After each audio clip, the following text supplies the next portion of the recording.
దేవుని పద్ధతి వేరు, మానవ పద్ధతి వేరు. దేవుని పద్ధతి ఏంటి? తాను తగ్గించుకుని వాడు హెచ్చించబడతాడు. మానవ పద్ధతి ఏంటి? తాను హెచ్చించుకుంటే మనకు అందరి ముందు మర్యాద దక్కుద్ది.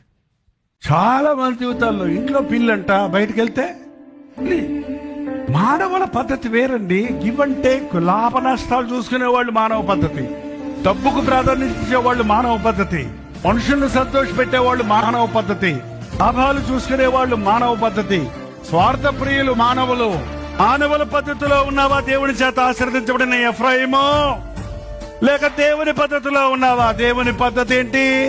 త్యాగం, ప్రేమ, జాలి, దయ, కనికరము, పరిశుద్ధత, unique, dare to be different.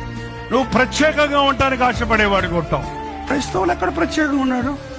వాళ్ళు ఏం చేస్తున్నారో వీళ్ళు ఏం చేస్తున్నారు.